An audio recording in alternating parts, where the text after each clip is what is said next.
No one shouts "traitor" out loud inside a prison camp. Things are settled quietly by the code. And if you cross the line once, neither your term, nor your friends, nor the guards will save you. Today we'll break down how the Thieves-In-Law punished traitors who fell under their judgment, and why even camp authorities sometimes feared to interfere. What traitor means under the code inside. The word traitor carries a very different weight than on the outside. It's not just someone who snitched or cheated. It's a person who tore the invisible thread of trust without which life behind barbed wire turns into chaos. To understand what betrayal meant in the prison world of the 90s, you have to recall what the code is. Not written laws, not a criminal statute, but a set of unwritten rules replacing everything from morals to politics. These rules were forged over decades and passed from elders to youngsters. They governed everything: how to behave, whom to talk to, what's allowed and what isn't. Breaking even a small detail could cost you status, respect, and sometimes your life. Under the code, a traitor wasn't only the one who gave his own to an investigator. Sometimes it happened almost by accident. Say, a man filed a complaint against the camp administration just to claim his rights. Outside, that would seem normal. Inside, it already looked like cooperation with the authorities. Another case, an inmate accepted a pack of cigarettes from the bosses to pass a note. For the administration, a trifle; for the code, a violation. Any contact with the regime was considered dangerous. Even a private talk with an operative without witnesses raised suspicion.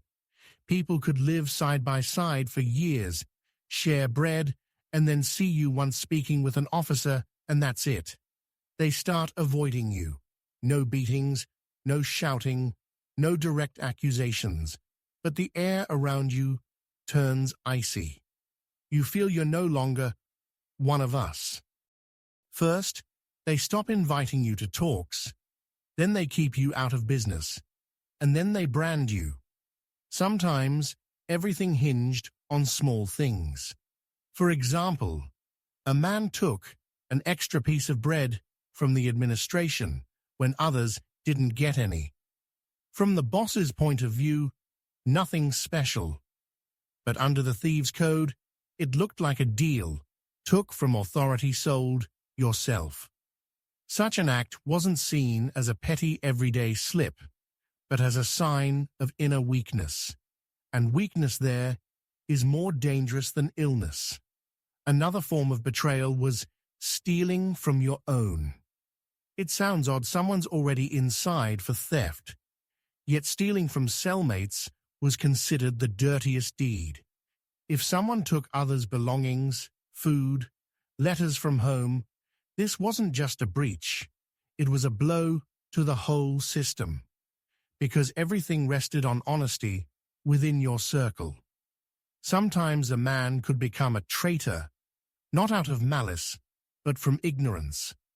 A newcomer who didn't know the nuances might sit in the wrong spot, say the wrong word, or react the wrong way. At first glance, nonsense. But if elders took it as disrespect, the consequences could be serious. Special scrutiny was on those once regarded as coded men or simply respected. The bar for them was twice as high. What could be forgiven an ordinary inmate would not be forgiven to someone who knew the rules. Such betrayal wasn't just weakness, it was a personal insult to the entire world of the code. In the 90s, when prisons were overcrowded, the code became the only form of order. The administration often didn't control what was happening. Real rules were set by senior inmates. Each unit had its leaders, who made sure no one stained the common name. Any case of betrayal was discussed long and carefully. There was no room for error, To condemn a man unfairly would undermine trust in the very idea of justice. So, people kept away from anything that even faintly looked like cooperation with authority. Better to stay silent than say too much. Better to go hungry than take something from the administration. Better to serve your term quietly than become an outcast later. Some tried to play both sides, get along with the regime, and stay friendly with the brothers. But that never lasted. Sooner or later, their own behavior gave them away. A careless word. Someone noticed how overly polite he was with a guard. Rumors traveled fast. And once a shadow of suspicion fell on a person, clearing his name was almost impossible. That's how a special understanding of traitor formed. It's not someone who just opposed another person. It's the one who broke the invisible bond with the others. The one who chose personal gain over common rules. And for that, in a betrayal, the camp punished harshest of all. Why it was the worst sin. There's a simple rule inside. Everything rests on your word. Not on papers, stamps, or fear of punishment, but on a man's promise. If you said it, you do it. If you promised it, you answer for it. That's why betrayal, in any form, was the worst sin. It destroyed the very foundation of the whole system. Inside, there's no faith in official law, but there is faith in one's word. When someone breaks that word, the entire world around cracks. A traitor isn't just someone who made a mistake. He's someone who put himself above the brotherhood, decided he's allowed more than the rest. In a world where everyone has the same conditions, that thought is more dangerous than a blade. Thieves-in-Law built their philosophy on walking a separate path. They don't serve authority, don't cooperate, don't accept its help. They're like a shadow, a society within a society. To survive, that society had to be strong on the inside. Without mutual trust, no camp could hold together.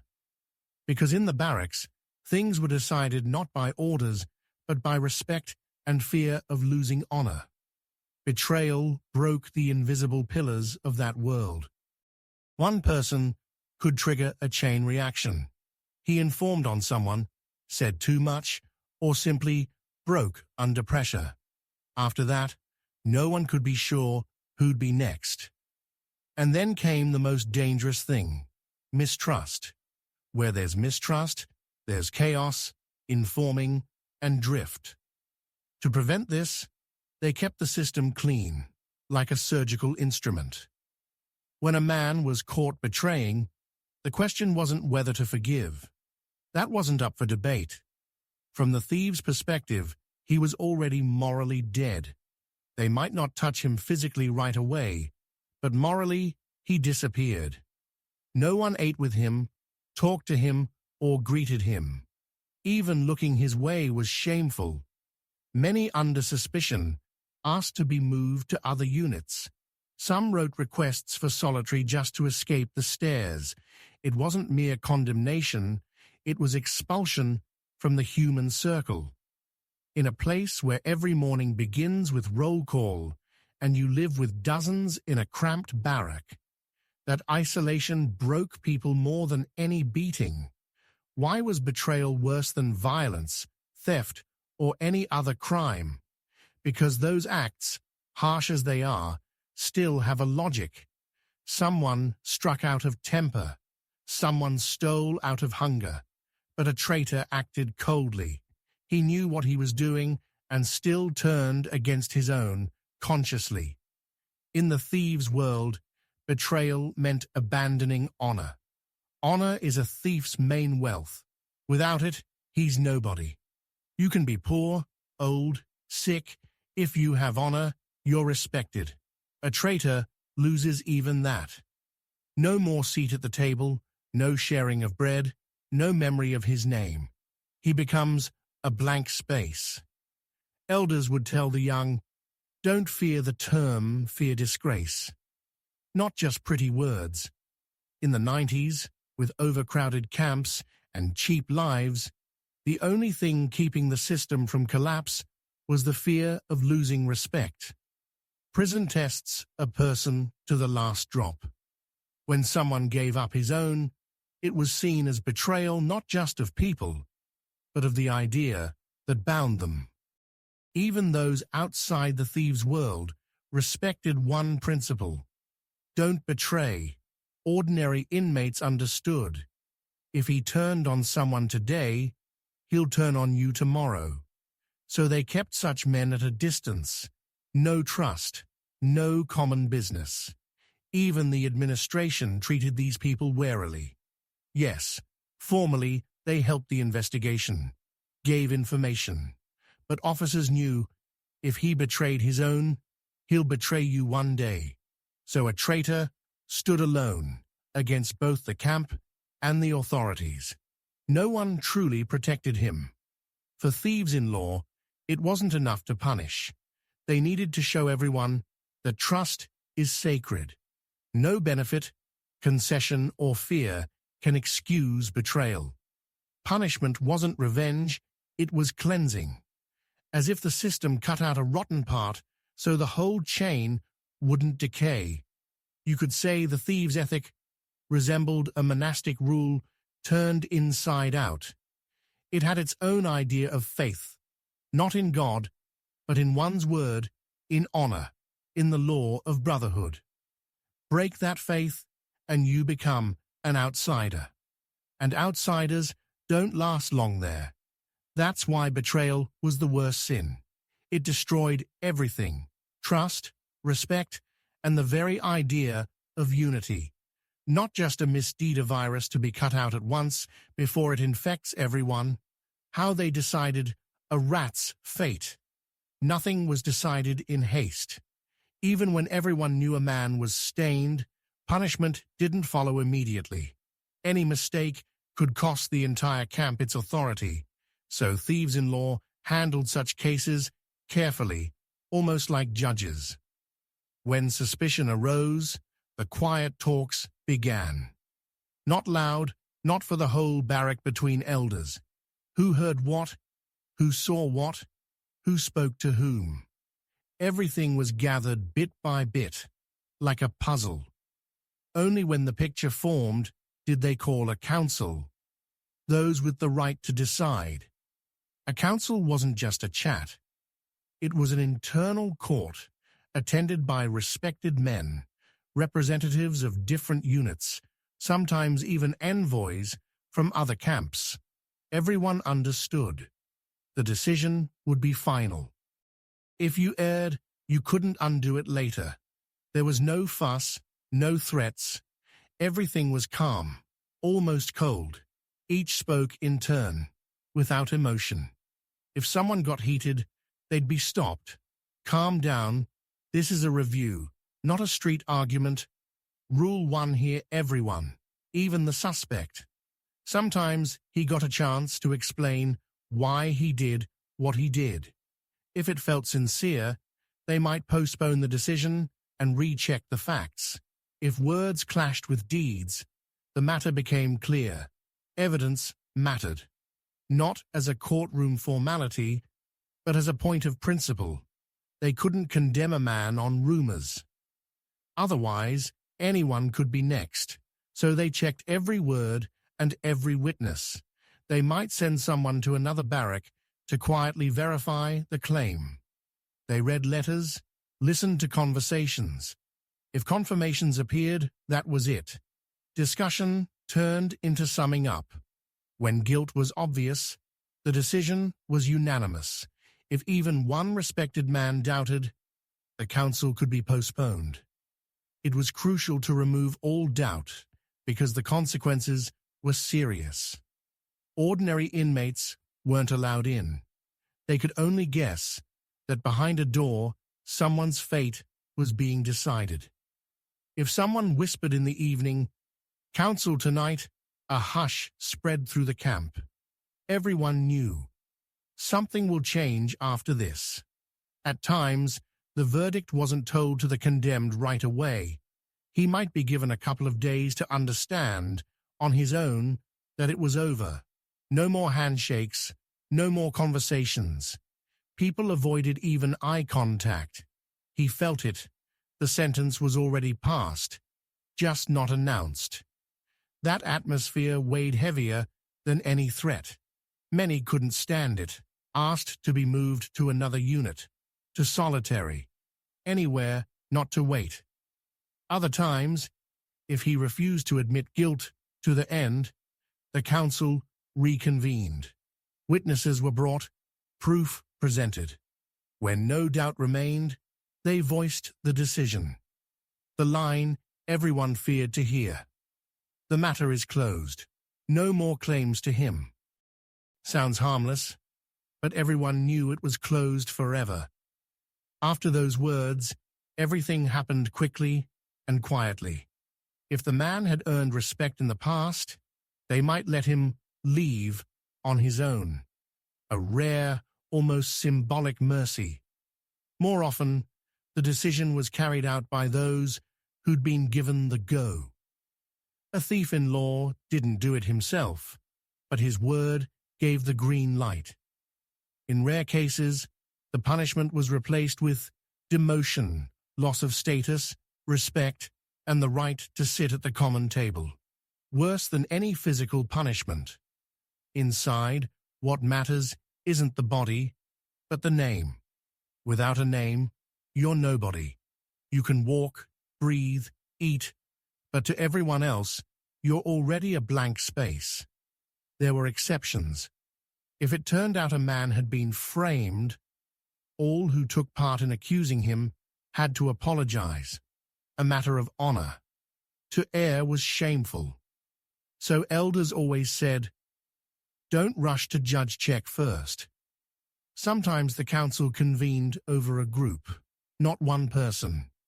If word spread that someone in a unit was filing complaints or feeding the administration information, the inquiry became a chain of interviews and checks. In the end, the guilty were found, usually quickly. In a crowded barrack, truth is hard to hide. The council's decision stayed secret. Outsiders had no right to talk about it. That's why such stories rarely reached the outside. Only whispers, over years, became legends. But anyone who lived those times inside knew, if it reached the council, there's no way back. Scary as it sounds, the process kept order. They understood. Without an internal court, there'd be lawlessness. Everyone would avenge on his own, and the camp would slide into chaos death for any authority, even prison authority. So the council was like an inner parliament. Yes, the decisions were harsh, but fair by their measure. They preserved order when everything else fell apart. And that order rested on one thing: the confidence that justice of their kind still existed. The silent night. The important things happened at night. Daytime was noise, inspections, bosses, alarms. At night, when the barracks settled and the lights went out, the real talks began. In the quiet, fates were decided, sentences sealed, and sometimes so quietly that in the morning no one could say how it happened. If the council had decided, there was no loud announcement, no yelling, threats, or shows of force. On the contrary, everything was done calmly. Sometimes the person didn't even know it was his last night. He lay down, as usual, thinking tomorrow would be roll call, work, a routine day. But someone already knew that morning wouldn't come for him. Those tasked to carry out the decision never discussed it openly. Usually it took a couple of short glances. One nod, and that was enough. Words are dangerous. Silence is safer. Night in camp is special. A rustle carries for yards.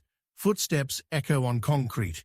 Any movement sounds louder than it is, so everything was done quickly and without fuss. Those nearby understood what was going on, but pretended to sleep. Inside, you don't look where you shouldn't. The less you know, the longer you live. Sometimes it was over in a minute. No noise, no struggle. After silence, you might hear ragged breathing in a corner, then it fades. No one screams. Even newcomers learn to keep quiet fast. Because the scariest thing isn't the scream, it's the silence after it. In the morning, life went on as if nothing happened. Wake up, count, breakfast. No one asked questions. No one mentioned the missing. Even if a bunk stayed empty, they acted as if it was meant to be. The administration might notice someone was gone, but didn't rush to dig. On paper, transferred, sent on a stage, fell ill. Those who knew kept silent. Sometimes, after such nights, a subtle wave of respect rolled through the barrack. Not fear, respect. People felt order restored, the law worked. No rejoicing, no gossip. Life slipped back into its groove. Thieves-In-Law aimed not to show strength, but inevitability. Break the rule pay. Not immediately, not in anger, but surely. That order held for decades.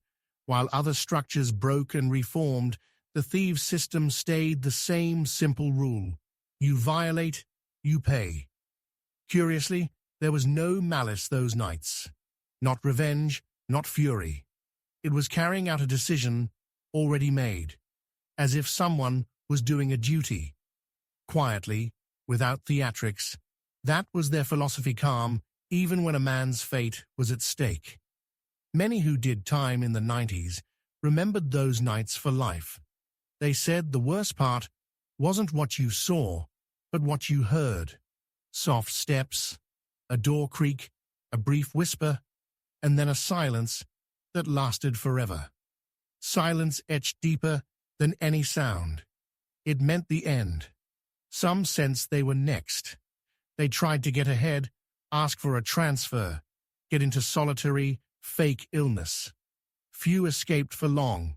There are no walls that can hide from rumor. If a decision is made, it will be carried out after a day or after a year. Stories traveled to neighboring camps and beyond. That's how legends were born. Details piled on, tales got darker, but the essence stayed. Inside, things are settled at night, quietly, without witnesses or extra words.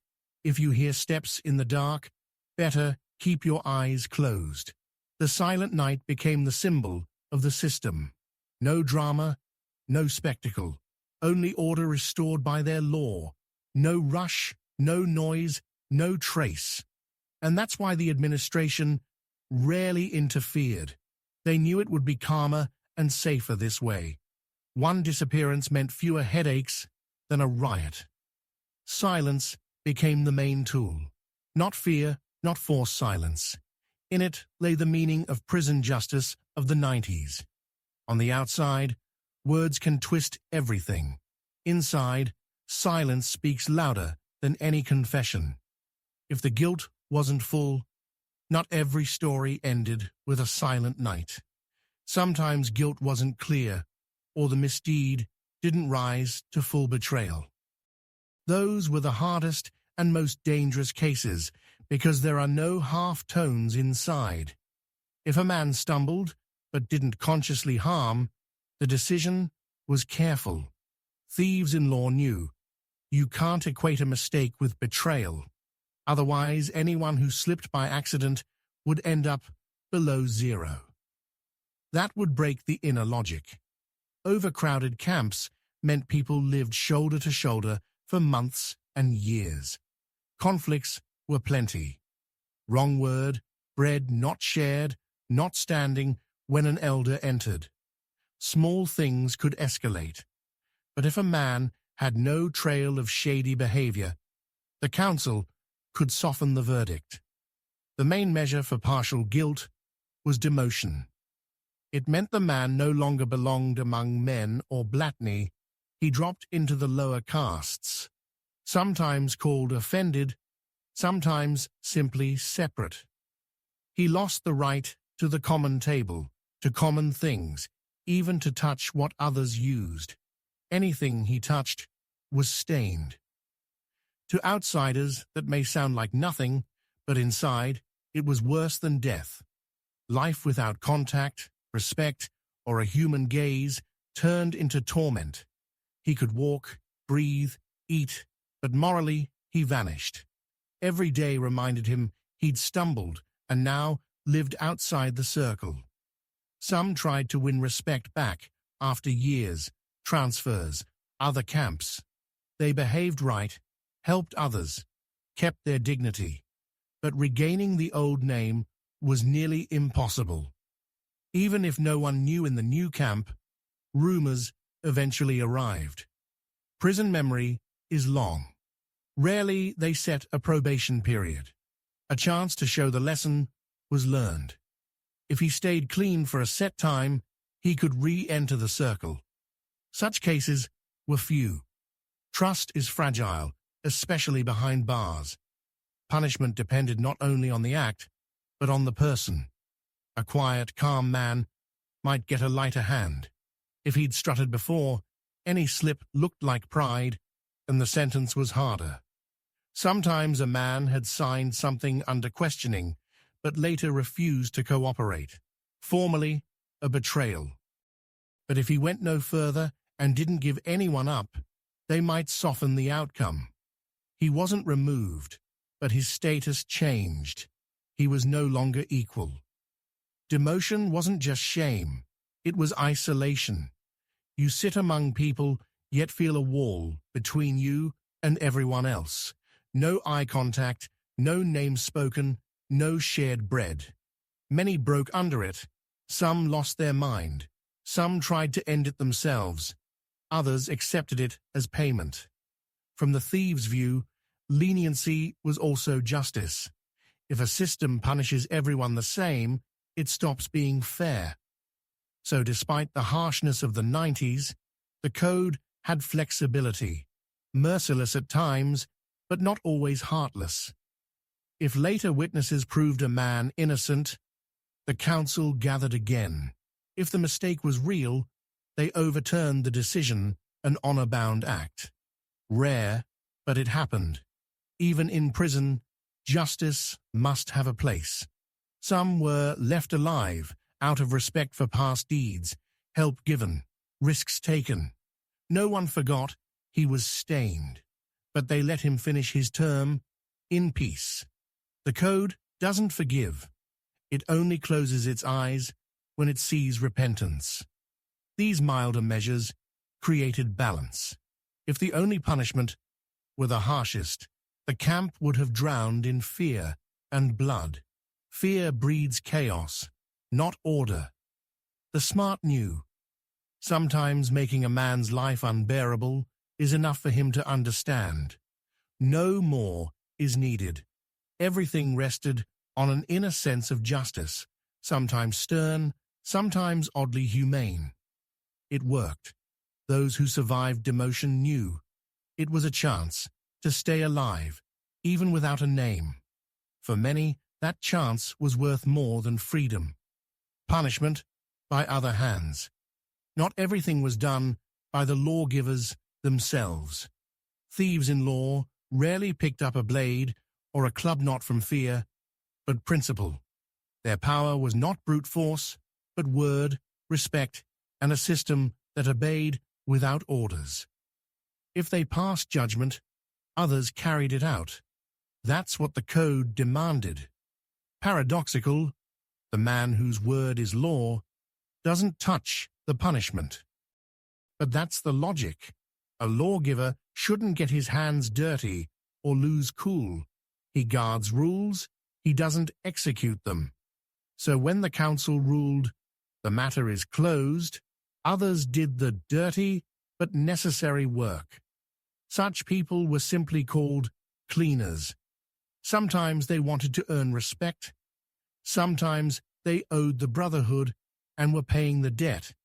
They weren't picked at random, only reliable, silent, no questions asked. They got no details, just a short, "It has to be done." That was enough. Sometimes they came from other units or even other camps to avoid unnecessary talk. An outsider appeared, did the job, and vanished. No one knew him, no one could point a finger. The system stayed clean, the order executed, no traces left. In some camps of the 90s, punishment by others became a procedure. Check the timing, who's on duty, who's asleep, where the guards are. Then it all goes like clockwork. It should look like an accident, a brawl, a domestic scuffle, so that the administration wouldn't dig deeper. Main rule: don't get others in trouble. Sometimes very young men became executors, those eager to prove they keep the word. A test for them: succeed, earn respect; fail, no one meets your eyes again. They went ahead, even if fear clenched inside. In that world, fear is a luxury. Sometimes the punishment was assigned to the entire camp. No one speaks to the condemned, helps him, shares water or food. He disappears among the living, untouched but unseen. He fades on his own from isolation and hopelessness. A clean sentence, no blood spilled, yet the verdict stands. The executors themselves weren't considered stained. It was service like a soldier at war. If you act on a council's decision, you're not a killer.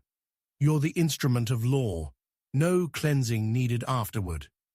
Often, their standing even rose. There was an unspoken hierarchy among executors. Elders respected them, but kept them at arm's length. Not too close, they know too much. Not too far, order needs them. A special layer, silent, reliable, faceless.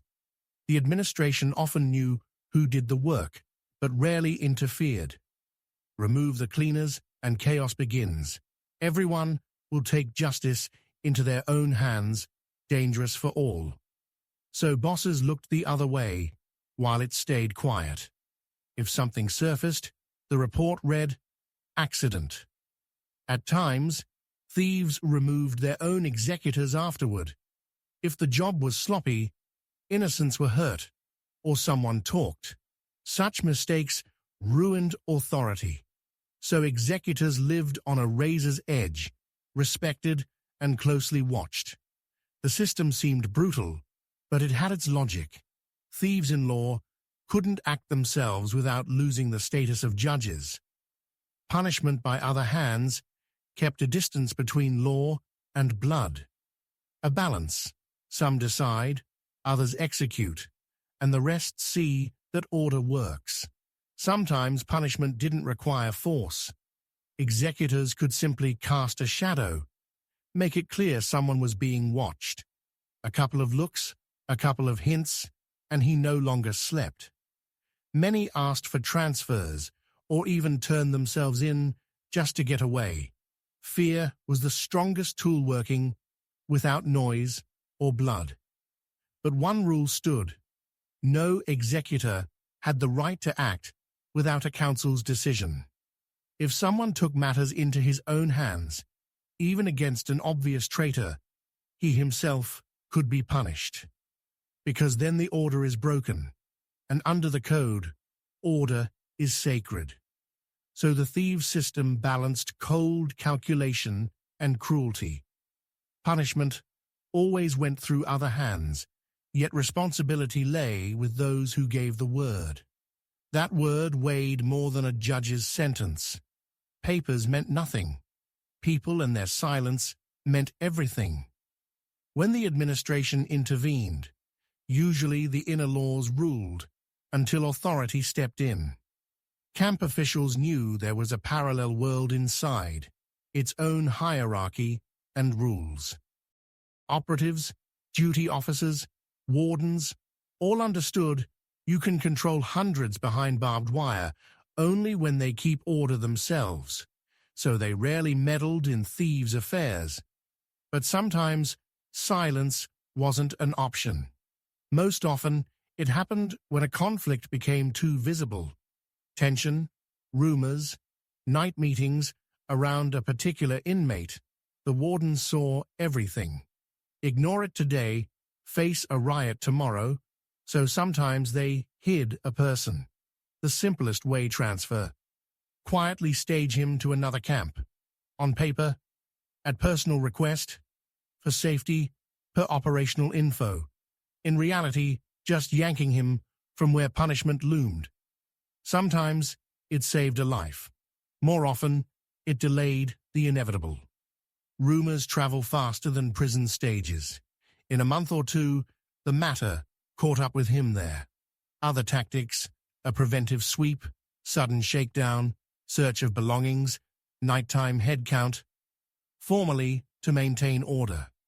But everyone knew it was to diffuse the wave before it broke. If showdown was brewing, the bosses had to show control. Sometimes they were subtler.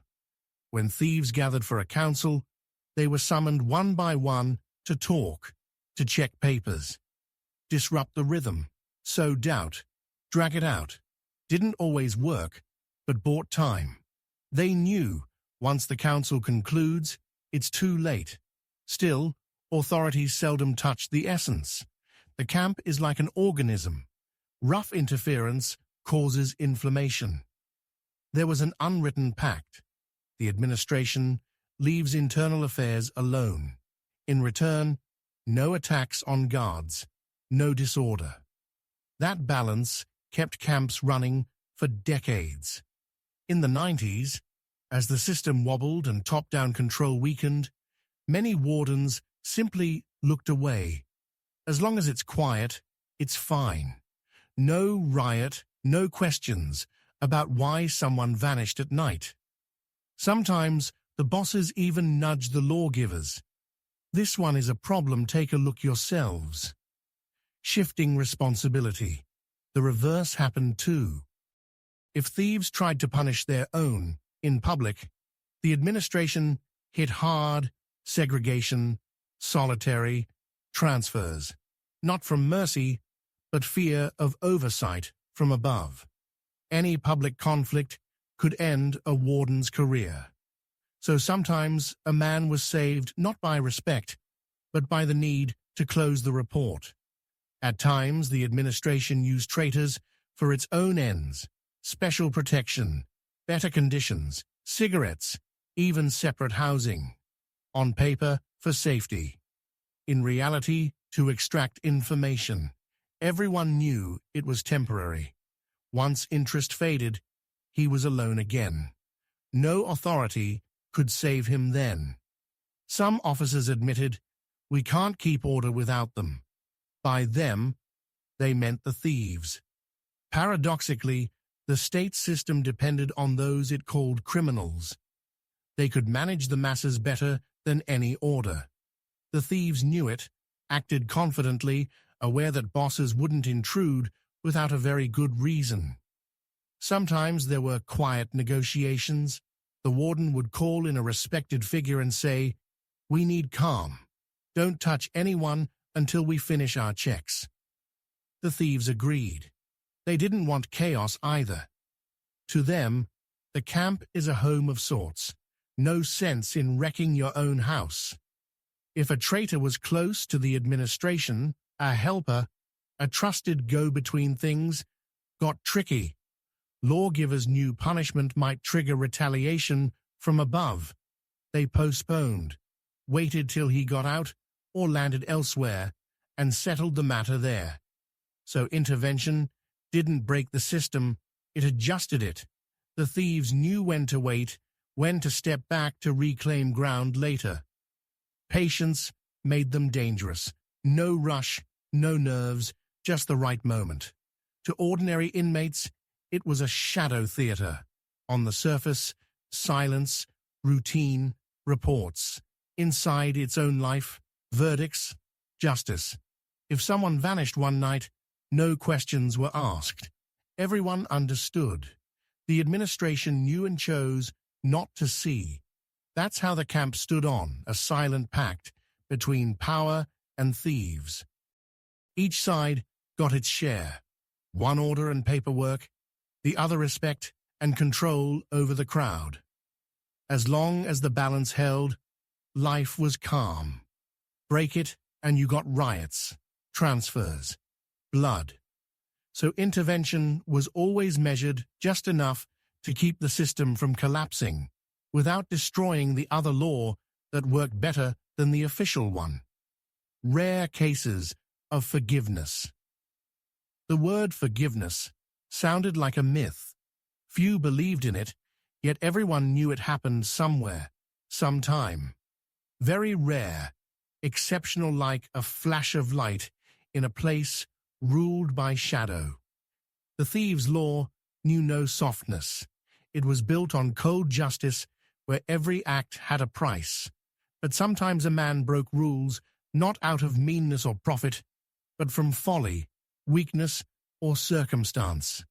Then the thieves could take a step back, not from kindness, but calculation.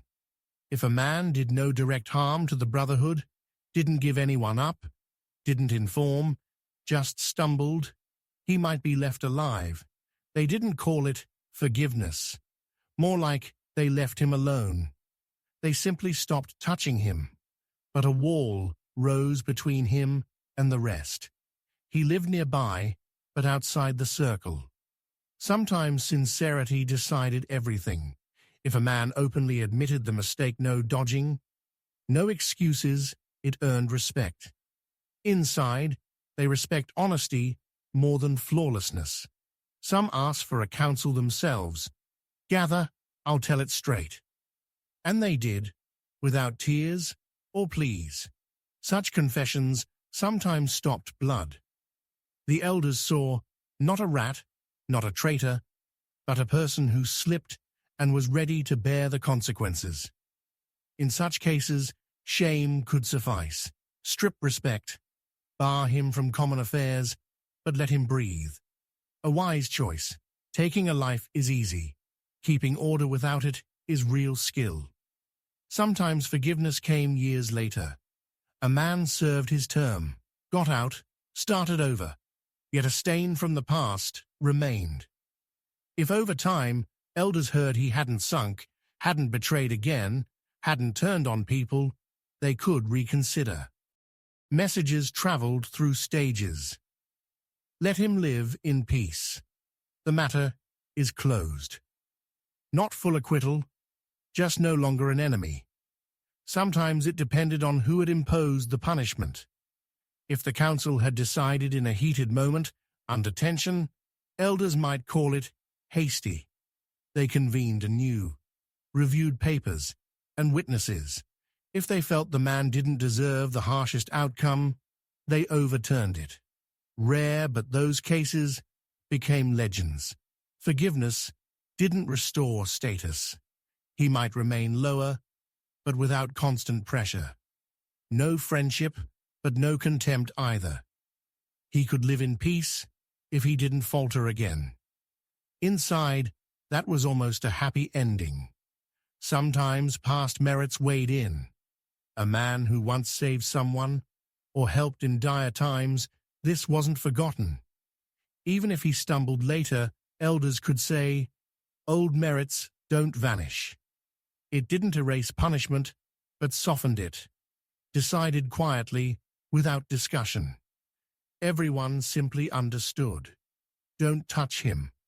At times they forgave as an example, to show the law is not only punitive, but reasonable. Every system, even the strictest, needs a path to atonement. Without it, only fear remains. And fear alone can't hold balance for long. Reduce everything to fear, and the camp becomes chaos. So forgiveness, rare and careful, was also a management tool. A forgiven man lived differently, under a magnifying glass. Any wrong step, and the chance was gone forever. Such life required steel nerves. Many couldn't bear it. Some broke under the pressure. Those who endured earned a quiet, real respect. Inside, forgiveness was seen as a sign of a mature system. If even there, where mercy is scarce, a chance exists, then the code is alive. A law, however stern, must distinguish weakness from meanness. The first can be corrected, the second cannot. In the 90s, such stories were told in whispers, not shouted, but not forgotten. Elders told the young, "It happens, they let you live. Don't get your hopes up, one chance only." To survive a mistake doesn't mean to come back. It just means you can finish your term without a brand. Inside, that's almost a miracle. So forgiveness remained something rare, almost sacred, not kindness, but reason. A reminder that even in the darkest place, a small window sometimes lets in light. Cold and faint, but enough to keep some going. How legends about punishment spread. News in camp outlives people. Rumors don't die. They travel with stages, slip over fences, live in letters, in stories by a stove, in brief exchanges through bars. That's how legends about punishment were born. It didn't matter whether it happened near Arkhangelsk or in Uzbekistan. In a few months, every colony knew. No one knew all the details, but everyone felt the essence. Betrayal isn't forgiven. These stories had their own laws. Everyone who retold them added something, a detail, a phrase, a place, a name. Over time, reality became myth, but the meaning stayed. They weren't mere scary tales. They were tools of education. No lectures, no handbook stories instead. About one who tried to cheat, another who thought he could fool the council, and how it ended. Legends began with silence. First, a man vanished. Then someone whispered, "They took him at night." A week later, how exactly it happened. A month later, embellishments. A year later, it became a symbol, a warning. The older the legend, the more people believed it. In the 90s, such stories moved with the prison stages like letters without envelopes. At transit points, inmates traded tales. Who heard what? Who saw what? Someone's brother was in the camp where it started. Someone's acquaintance confirmed it's true. Some legends were real, others weren't. Reality was secondary. The lesson mattered. One stubborn legend told of a man who informed on his own and then disappeared. They searched for him until someone said he was sent on another stage. Half a year later came word. He made it only as far as the third transfer. No one saw how it happened, but the story lived for decades, not because it was frightening, but because it rang true. A traitor doesn't reach the end of the road. Some legends became folklore, with their heroes and symbols. Stories of cleaners who came soundlessly. Stories of traitors found on the outside years later. Even if half were made up, everyone believed, break your word, and retribution will find you. These tales replaced written laws. Newcomers listened as if to a textbook. No one spelled out the rules stories showed them.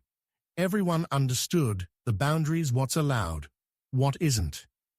Legends taught caution, silence, and respect for one's word.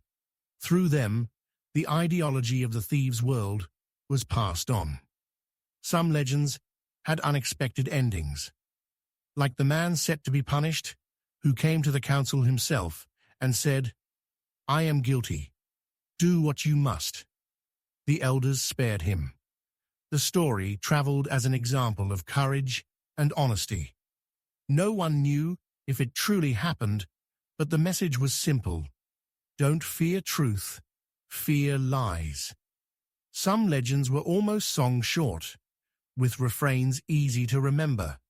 Whispered in barracks, at transit points, they helped people survive sleepless nights. Even those who scoffed at mysticism knew legends were part of the system, part of the culture, keeping order, as well as the guards did. Rumors sometimes reached the administration. Operatives tried to trace the source pointless. Stories lived their own lives, passed without names or origins. Like smoke, you can't catch it, but you smell it. There were legends about justice too. Not only punishment, but forgiveness. A tale of a man who saved another from trouble, despite being lowered. Such stories softened the air, reminding people that even in prison, there's room for humanity. But they were few. Punishment tales dominated fear, kept people from mistakes. Legends played a vital role. They cemented a world without official documents. They created the sense that justice exists, even if unseen. They carried not just facts, but the spirit, an invisible code the whole camp lived by. Even those who mocked scary stories still checked themselves. What if it's true? Sometimes legends leaked to the outside, retold in courtyards and basements. Entertainment for some, a warning for others, for those who'd been inside memory. They knew a legend isn't a fairy tale. Behind every whisper stands someone's real fate. So from half-phrases, rumors, and silence, the people's history of the camp arose, with no authors and no witnesses, only meaning. And the meaning is simple. He who betrayed disappears. If they still whisper about you, the law remembers. And that's the strongest punishment, when even after death, your name remains an example of how not to live. What it says about the world of the lawgivers. From afar, the thieves' world looks like chaos, conflict, crudeness, endless showdowns. Look closer, and you see order, its own logic, ethics, and laws that sometimes work better than official ones. What set them apart was the attitude toward word, honor, and loyalty. What we call the code grew from a simple idea. A person must answer for his actions, even if the world around is prison and cold. Thieves-In-Law built their world not on violence, but on rules. Those rules lasted for decades, even as governments fell and eras changed. They were simple. Don't work with authority. Don't betray your own. Keep your word. Any violation threatened the system, because the system lived not on paper, but in people's heads. Lose trust, and everything collapses. So punishment for betrayal wasn't just revenge. It preserved a structure that replaced the state behind barbed wire.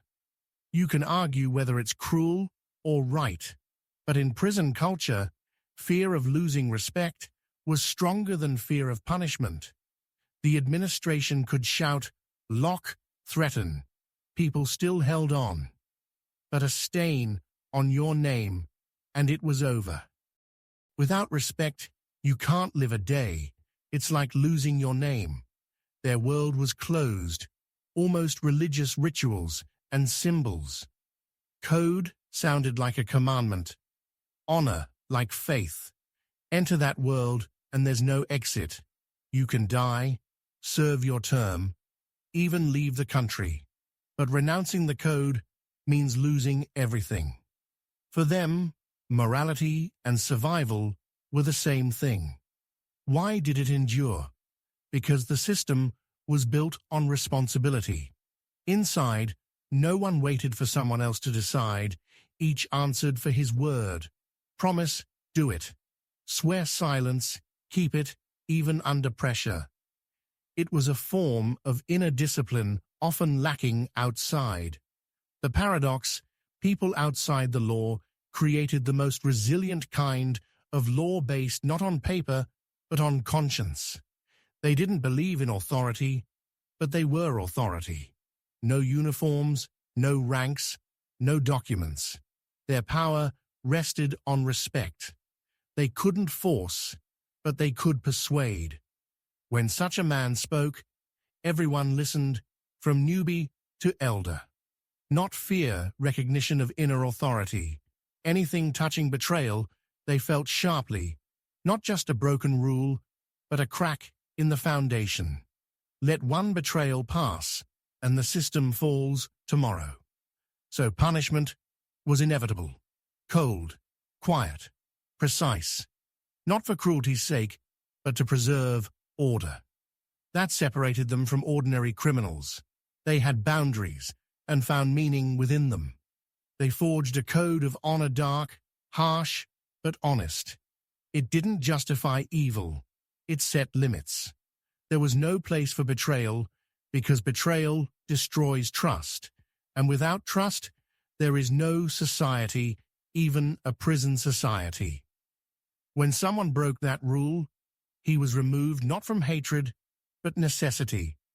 So the rest could go on living by the same laws.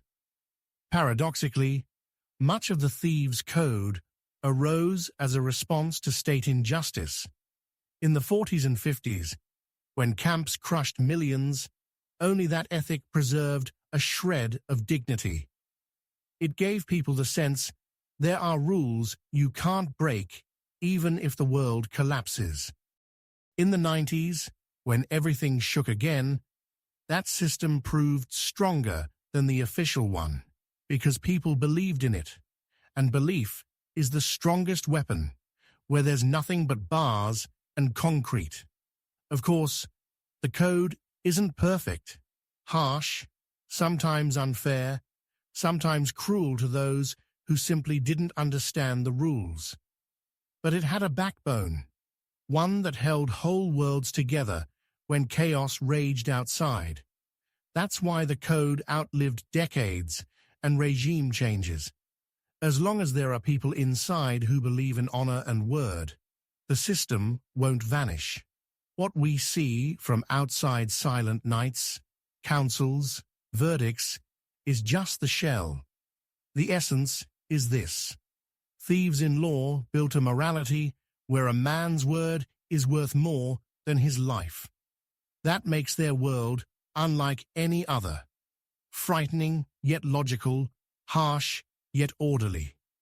As long as that order exists, the camp remains the camp, and legends of punishment remind us that even behind barbed wire, people live not only by fear, but by their own laws, strange at times, but laws nonetheless. Epilogue. The silence after justice. Seen from afar, it's a different world, hard, closed, foreign. Look deeper, and even behind barbed wire, people sought the same things as on the outside: order, justice, meaning. They had no written laws, no courts, no lawyers, so they made their own law, rough but clear. In it, betrayal was the gravest sin, because it destroyed the main thing: trust. The silence that follows punishment says more than any words. It isn't about fear. It's about the sense that things return to their place. They don't like loud finales inside. No gavels, no applause. Just order restored in the dark.